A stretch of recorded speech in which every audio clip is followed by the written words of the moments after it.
Yo Rebels, today we'll be talking Black Myth Wukong sparks or skill points, call it whatever you want. So over this last couple of days, I have been uploading a lot of videos on how I've been defeating these bosses quite easy and quite quicker than other people do. And a lot of you guys have been asking in the comment sections, okay great, I love the guide, but what is your skill points? Like, where do you invest your sparks in Black Myth Wukong? And that is what this video is all about. So don't worry, if you're still at the start of the game, I'll be going over everything, even from where you start. So if you're in chapter 2 currently still struggling with Yellow Sage or with Tiger Vanguard, this video is going to be helpful for you too. But as of this video, I'm in chapter 5, so even if you're up to chapter 5, this video is also going to be helpful for you, because I don't really change my skill points too often. So this is what I use for most of my boss battles, so this is going to be very helpful. Also at the end, I'll also show my spirit, my gear, my upgrades, everything like that, so this could be as helpful as possible for you. Remember, if this helped you, leave a like. Let's get into it. Okay, so when we go into reignite the sparks, as you guys can see, I have 52 into my abilities and only 34 in my spells. Now you might be thinking, hey, are you crazy? Spells are really important. Well, that's maybe where you're wrong, and that's maybe why you're losing your boss battles. Let's start at the very beginning. When you begin the game, the first thing you need to focus on is your foundation. The foundation is extremely important, so let's get into that. In our foundation, we have stamina, martial arts, and survival. As you can see, I do not have a lot invested in martial arts or stamina, but there's quite a lot in survival. And let's go over why this is the case. So starting with endurance. So sprinting. Sprinting is a key feature, but it's not that important for me. So that's why I only invested one spark into it, so I can use this other spark more useful. But then we get to dodging. Dodging is extremely important in this game, because remember, there is no parrying in the game. So my dodging ability, the first one that reduces the stamina cost of dodging, this is the one that I really need to invest in, because I dodge a lot during my boss battle. So both of my sparks went into this, and then we just went down on the road. Making your dodge more flexible is definitely something you want to invest in. The reason is, when you dodge just once, sometimes that boss tracks you, and the boss can see which way you're dodging. But if you have a flexible dodge, even when he tracks you and he goes to wherever you dodge to, you have that flexible dodge and you dodge a little bit further away from where he's targeting, and then you will be saving yourself from taking a lot of damage. We also have the slightly increased stamina recovery rate, because remember, when you dodge a lot, your stamina depletes and you want that to go up very quick again. So there's only one skill point to invest in that, so that's definitely something we want to invest in. And remember, this is for the start. When we add the start like this is what you want to focus on. You do not want to go and focus all your skill points on the spells, because the spells, especially at the very start, they're very strong enough to go without investing a lot of points in them. And continuing with stamina, we have dodges no longer interrupt when you're doing your light attack combo. So that's a really important one, because that last hit is a critical hit, and you will see later why that is a very important one, because you want that critical hit to do a lot of damage, so you need to get this one as soon as possible. And then just one more skill points into a perfect dodge gives you some focus. Now this one isn't as important, that's why I only invested one skill point. You don't really need to focus that one, it's just sometimes I just need that little bit more of a focus to get my critical hit, my heavy attack ready for that boss battle. Moving to martial arts, as you can see in martial arts, we do not have the mobile spin. The reason for not having the mobile spin is I don't find myself anywhere in the game really using this, because when there's people shooting arrows like they're showing in the demo over here, I just dodge away from that. There's no other enemies that really fire arrows as fast up into chapter 5 that you cannot dodge. So I feel like this is a really big waste of skill points at this moment. So as you can see, this entire section over here, we're investing 0 skill points in. But when we go to the engaging part, this is where you want to start investing your skill points. So when we get to swift engage, only one skill point I feel like is enough, because most of the time you are close to your enemies, and this one just gives you that little bit of a boost when you start with your attack, so it just jumps forward towards the enemy so you can start attacking him. But in most battles I find myself close to them, but there's sometimes that I'm far away. That's why I say only one skill point is enough. And then just going a little bit more down, these are just essentials that you're going to need. Nothing too important that you need to focus on, but you want to get them because when you get all the way down here, you'll see this one grants damage reduction during a light attack finisher. Now getting that light attack finisher is a critical hit, and you really want to get your critical hits in because they do a lot of damage. So sometimes you want to finish that, you want to get that extra damage in, but the boss or the enemy starts to attacking you, so having that damage reduction is going to really save you a lot of times. And lastly, at our foundation we have the survival. Now the survival depends on what type of player you are. For me, health is more important than the maximum stamina because my stamina rate is already going up faster, so I don't really want to focus too much on it. So one skill point is enough just to get that smooch a little bit more in there,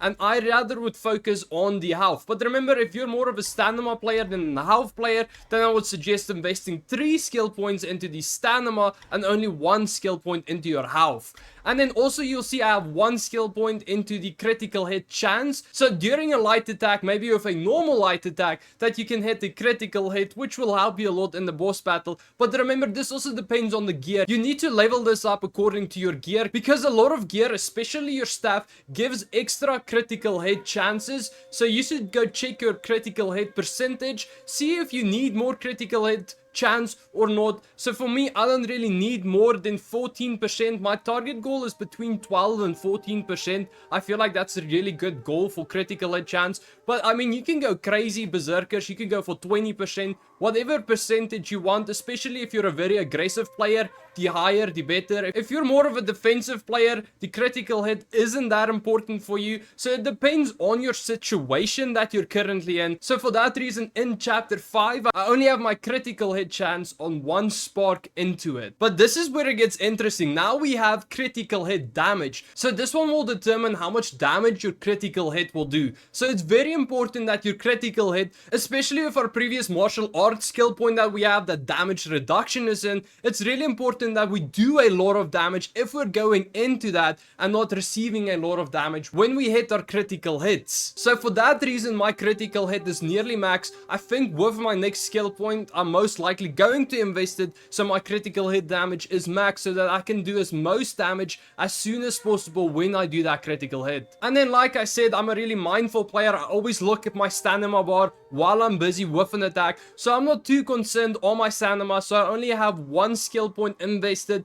into my stamina recovery rate, and then also we have 3 skill points invested into increase attack, so we can start attacking faster. This skill section helps you to attack a lot faster in combat, meaning more damage per second, and that is actually what you want when you start attacking somebody. You can do as most damage while you have the open chance to do damage. Going into staff stances. Now this is the section that determines on what type of player you are. Smash stance is currently my go-to, but we also have pillar stance and we have thrust stance. Now why smash stance is my go-to is because smash stance I find the fastest. So most of the times how I play is I started off with aggressive. Mid boss fight I would go defensive, and at the very end I would go very aggressive again. Now for smash stance, if you're an aggressive player, I really recommend this one, because when it comes to pillar stance and thrust stance, these two stances take a long time to load up. Pillar stance not that much, but thrust stance takes a really long time. As you can see, it's something you need to charge up backwards like that, and then you go in for a lot of damage. But when it comes to smash stance, this is a stance that's really quick and one that I prefer personally. But this all depends on the type of player that you are. So I would just recommend, when it comes to your different stances, I would say take around about 15 to 18 sparks and invest it into your stance. Because yes, the stance is important, but like I said, the foundation is the most important. So always use the most skill points at your foundation and not at your staff stances. And now we're going into the spells. These spells that I level up is the spells I find myself using most of the times. The spells I do not use is the Ring of Fire. The Ring of Fire I can't find useful at all, because most of the time a boss or an enemy has something to throw at you and they can still throw it through the ring of fire, which isn't good. I do not find myself using rock solid at all. Now, a lot of people would prefer rock solid because rock solid is another type of defense way of playing, but like I said, I like playing aggressive at the start and at the end, so I can't find myself using rock solid, especially when you have cloud step, which is defensive and aggressive at the same time, because with cloud step you go into a cloud which you cannot see, he attacks your decoy, and then you can just go out, do that critical hit damage. So it's defensive and aggressive at the same time. And then the other two I do not find myself using at this time. I can't show you them right now. And when it comes to the 4 Banes, I only use the fire guy. I have no idea what his name is, but I only use the fire guy. In the other chapters, you are going to unlock more characters that you can turn into. But at this point in the game, I still only find this one the most useful. And then lastly, we have Pluck of Many. Now, a Pluck of Many is extremely useful, but only, I would say, in the open world. I don't find myself using it a lot of times in boss fights. There is times I do find myself, but in the open world, Pluck of Many is extremely useful. And with mini bosses, you would be surprised how useful a Pluck of Many is. Now, just a quick overview on where I use my sparks in my spells. When it comes to immobilize, I only have the first 2 max, because this one increases the damage to enemies that are frozen, which is what you want when you freeze them. You want to do as much damage before they unfreeze. And the other one that's max is also extremely useful, because this, when you freeze somebody and you use a lot of light attacks on them, that is when it extends the freezing time. And most of my time I find myself using light attacks on freezed enemies and not heavy attacks, because a heavy attack breaks the freeze instantly after that. When it comes to Cloud Step, this is one of the most useful spells for me currently, because with my healing I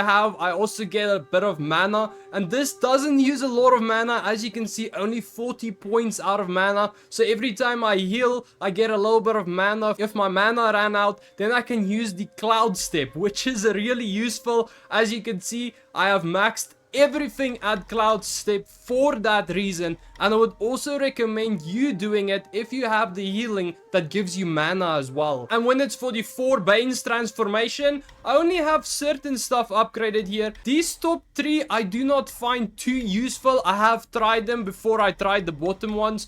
The top 3, most of the times I only use this in boss battles, and as you can see, this one is for a perfect dodge. My dodges are never perfect when I turn into the 4 Banes character. When I defeat the boss is defeated. There is nothing after the boss, so this one I also do not feel it's useful in any way, because this just makes the duration longer of the 4 Banes effect, and you know, normally it's just one boss, so it's not very useful at all. And this one just slightly increases poison damage, and that is for one of the other characters that gives poison that I'm not using at all, so this one's also not worth it.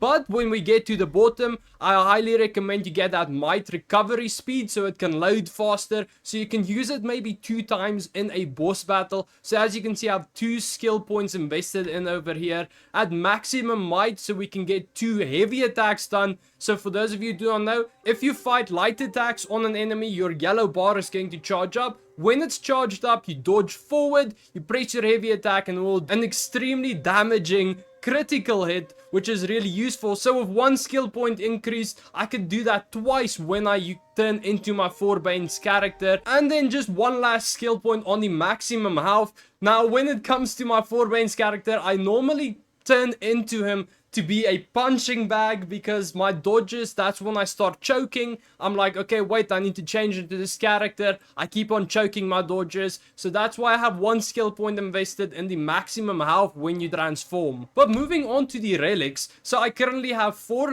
relics because I am in chapter 5. Like I said, I just need chapter 5's relic, and then I'm ready for chapter 6. But let me just show you guys a quick overview on what I use. When it comes to chapter 1, I use Eagle Eye. Upon a successful hit with Unveiling Strike, the cooldown of this spell is massively reduced. And when it comes to the Fuming Ears, I have Whistling Wind. That temporarily increases attack after a perfect dodge. Now there's a lot of times I do find myself with a perfect dodge, so attack boost would probably be useful, hey? And then we got Hubris Nose. hold my breath, moderately extends dodge invincibility duration, so that's very nice. When you do a dodge, you're invincible for a few milliseconds, which is pretty useful. And then lastly, with the chapter 4 relic, I use tongue of a, I don't know what that is. Each equipped soak slightly increases the health recovery of the drink. So I have 2 equipped soaks, so that means my health recovery is a little bit higher than 35%, I think. So that's really good as well. And going out of here and going into the pause menu, my current gear is just the highest gear I could buy in the store from chapter 5. So that's the gear I'm currently using.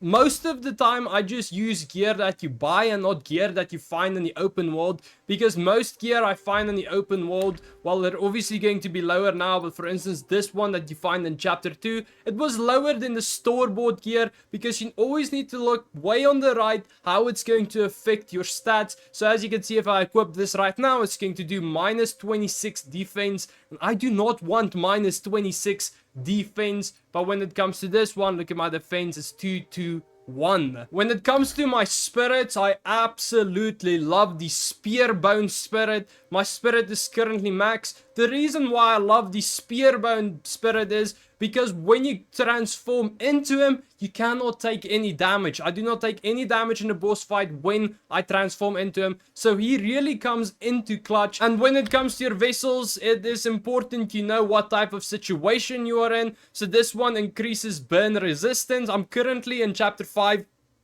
Everything is fire, which I need this one. That's why I have it equipped. This one helps for the Yellow Wind Sage boss battle, where it increases damage reduction, and you know, one of the phases, it cancels out the phase. This one's very useful as well, and also at chapter 4 end boss, this also cancels out its second phase, which is amazing. Love it, because the second phase is very difficult. And how you unlock these is basically you need to find the secret level on each chapter, and then you unlock something that will help you with the final boss, for those of you who do not know it yet. When it comes to my staff, it's the same exact thing as my gear. It's just I use the highest one I can buy in the store that I can craft, and that's currently this one. It looks awesome, you just have to admit. These staffs, even the lower leveled ones, they all look so cool. I love the design of the staffs. For my curious items, I am currently using the Jade Moon Rabbit. This one slightly increases damage reduction, so I can take even less damage. With all my skill points and this, I really do not take that much damage in boss fights, which is really useful. And then I also use the Tiger Tendon Bout. This one, for a brief moment after being seen through, the enemy considerably increases attack. So this one just increases your attack. I do not understand the seen through thing.